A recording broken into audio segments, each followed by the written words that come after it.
Muitos tiveram que mudar de horário, muitos, vocês sabem. No campo das relações familiares e atividades de lazer, é muita alteração que eles dizem assim, olha, eu tenho que estudar tanto que eu não consigo mais nem encontrar. Não dá nem para ir para o aniversário mais, e aí alterou muito. Relação de lazer, então, é terrível, porque eles não têm direito mais a um chopp, nada. São 4, 5 anos numa vida muito complicada. Esse grupo aqui que eu entrevistei, eles fizeram a seguinte afirmação: a única coisa que não alterou foi a militância. Todos eles se mantiveram nas organizações, nos pré-vestibulares, nas associações. Que isso hoje para a gente vem sendo um choque muito grande, porque a grande maioria dos alunos de ação afirmativa, eles estão entrando nas universidades e se desligando das organizações. Isto é um problemaço para sobreviver, porque a ação afirmativa ela não pode acabar ali não. Agora eu entrei em mobilidade, que inicia ascensão. Essa não é a proposta. Ele tem que ser um agente multiplicador, e por isso ele tem que se manter com uma forte liderança. Aqui, ó, eu chamei aqui, aluno bolsista militante. Ele não é só uma ação afirmativa comum, ele também milita pela causa. As principais dificuldades, todo mundo já sabe que é a questão econômica, né? Locomoção e permanência. Como é que eu chego na universidade? Como é que é o meu acesso, o meu transporte? Como é que eu aguento 4, 5 anos na universidade? E aqui eu estou falando da PUC, mas aí a gente pode ampliar para todas as universidades do Brasil, porque a universidade é feita por um grupo muito reduzido de pessoas. As principais dificuldades durante a vida universitária, pode parecer surpresa, mas não é não, é fome mesmo. A gente está falando em pleno século XXI, para quem diz que não existe desigualdade, para quem diz que não existe, que o processo está muito democrático, a educação é muito democrática, é fome sim. Uma entrevistada disse a seguinte coisa: eu tinha amigos que desmaiavam de fome, passavam mal, porque umas tinham mais resistência e ficavam muito tempo sem comer, e outras não. Uma outra dificuldade foi o desgaste físico, tendo em vista os longos trajetos, as distâncias e a qualidade do transporte brasileiro. O aluno disse: a pior lembrança foram as viagens de trem, nas horas de pico, algo de desumano. Igualo a isso os filmes de campo de concentração, com a diferença que as viagens do campo de concentração eram impostas, enquanto que as de trem interurbanos eram livres e pagas. Uma outra dificuldade muito falada é o que eles chamam de linguagem acadêmica. É a dificuldade da questão teórica mesmo, da informática e de tudo mais. Uma fala de um entrevistado: e com os textos eu tive muita dificuldade de leitura no começo, dificuldade para escrever. A pergunta que a gente faz nessa hora é: vem cá, como é que vocês superaram tantas dificuldades? Porque eu estou falando aqui com pessoas que se formaram, não é no meio do curso. Como é que vocês aguentaram isso tudo? E eles falaram: olha, foram muitas alternativas. E eu fui apontando algumas das alternativas, né? Muitos empenhavam atividades informais. O que eu vou chamar de atividade informal?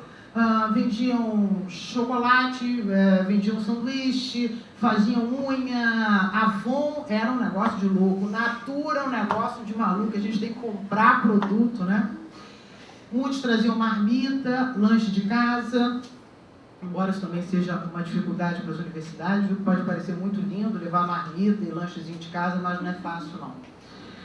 Com relação à longa distância, muitos residiam em local de baixo custo, eu vou explicar um pouquinho o que é isso, e o uso da camiseta de escola pública, né?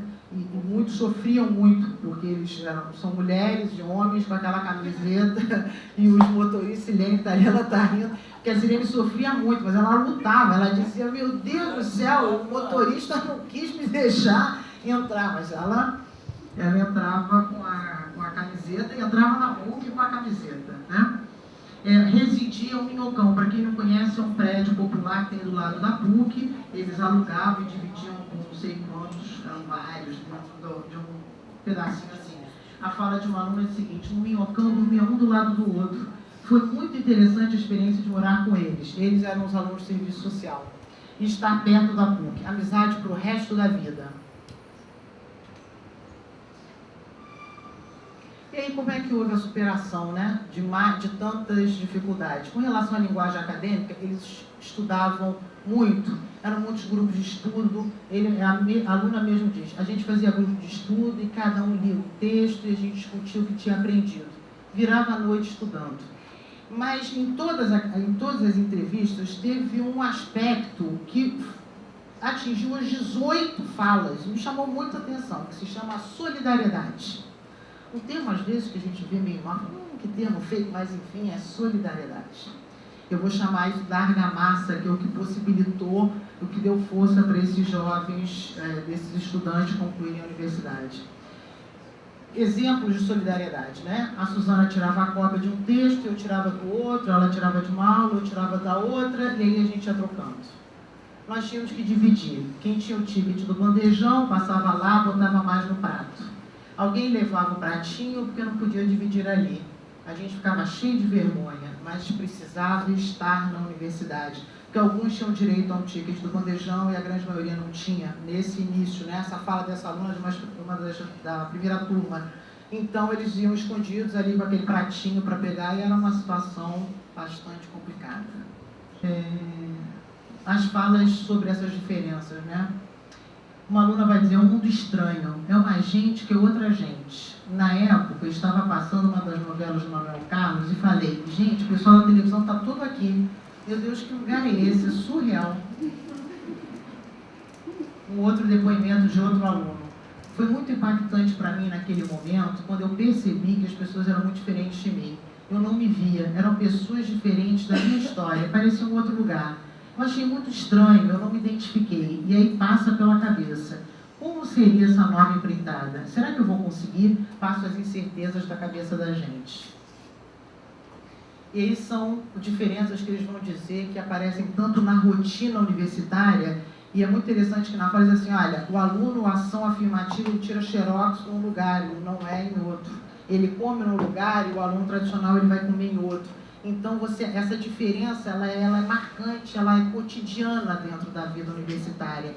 Mas eles dizem também isso vai aparecer muito nas atividades externas às atividades universitárias, né? Especialmente no que se refere às atividades de lazer e às atividades culturais.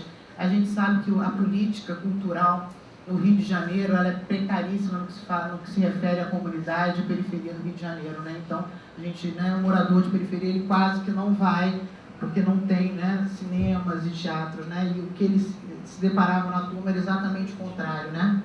Uma das falas diz isso. Quando vem de férias, eles são os alunos tradicionais, tá?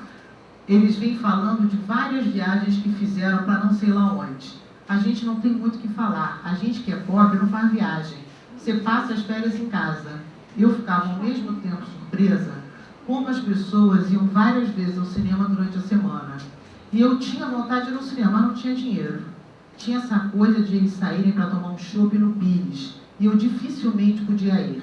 Não que eu não gostasse, não porque eu não era amiga, mas era porque eu não tinha como bancar. Eu não podia gastar o dinheiro que já era comprometido com passagem com xerox. E eu estou falando de uma diferença que está diretamente relacionada com preconceito, tá? E aí a gente tem que tomar um certo cuidado, porque às vezes a gente está vendo uma discussão sobre diferença hoje, que eu vou dizer que é uma discussão meio romanceada. Ah, que diferença bonita, uma diferença que complementa. Não, aqui não tem nada que complemente, aqui é uma diferença que separa sim, que exclui sim, que faz a diferença. Você lá e eu cá. É dessa diferença que a gente está falando.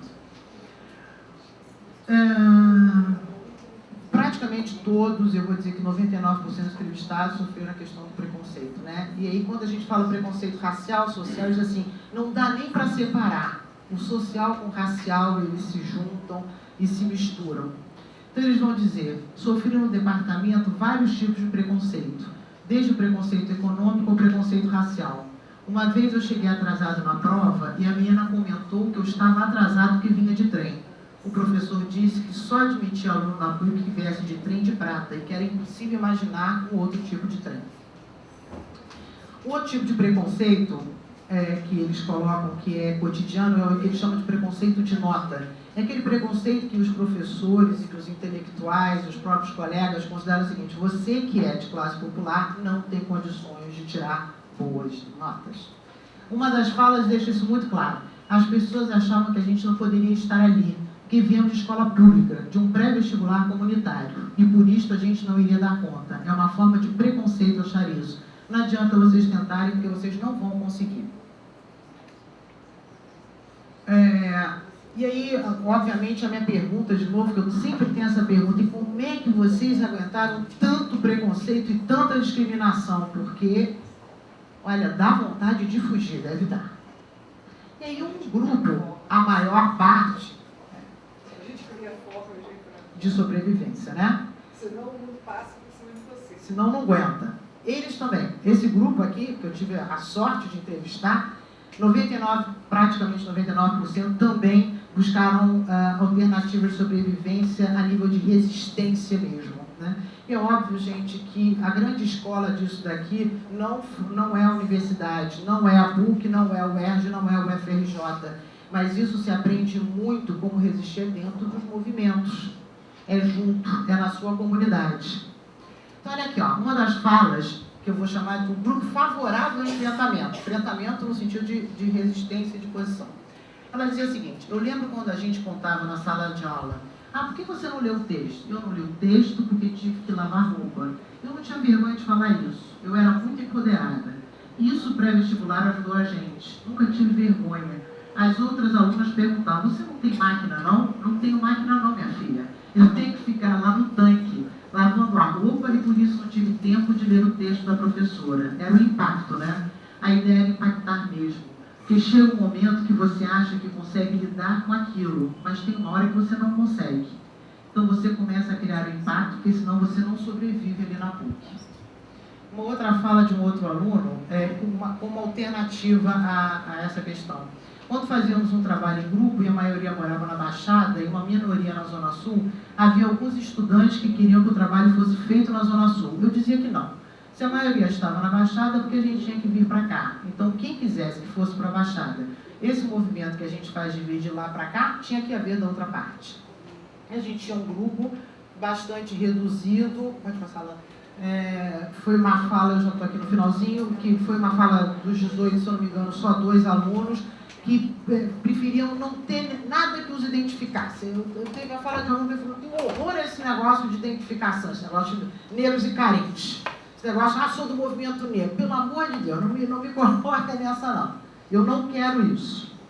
Mas dos 18, praticamente 2 que estavam negando qualquer forma de identificação com o seu grupo social, grupo de pertencimento, que é um outro problema sério, a questão da origem.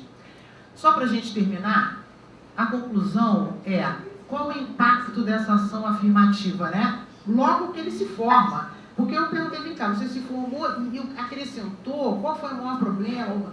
Quais foram os pontos mais fortes e mais fracos dessa política na sua vida? Eles vão dizer o seguinte: na vida deles, né? Por praticamente unanimidade, eles falaram que houve uma mudança a nível pessoal. Eles falaram que houve um grande aumento de conhecimento e que esse convívio universitário possibilitou a formação de um profissional bastante interessante e diverso. Eles dizem assim: olha, com tanto sofrimento, foi uma convivência tão dura, essa convivência tão dura também contribuiu para eles serem profissionais bastante fortes e mais determinados, né? E aumento de conhecimento. E eles vão dizer: olha, o próprio crescimento. Uma fala de uma ex-estudante, porque aqui já são todos eles, tá? Aqui já são os alunos formados trabalhando. Acho que muda a sua maneira de pensar. A maneira que você pensa não é a mesma que você pensou antes. Altera a forma de vida e a forma de ver o mundo. Um outro aspecto que eles vão dizer, que eu achei bastante interessante, que com a ação afirmativa, eles puderam ter crescimento profissional, desenvolvimento financeiro e satisfação pessoal. Eu gostei muito da fala da satisfação pessoal, que geralmente as pessoas dizem assim: a ação afirmativa, ele vai entrar, vai ter mobilidade social, ascensão, vai virar classe média, está resolvido. Não, não está resolvido não. A ação afirmativa, nessa perspectiva que a gente está defendendo, não é não. Precisa ter uma outra questão muito mais interessante.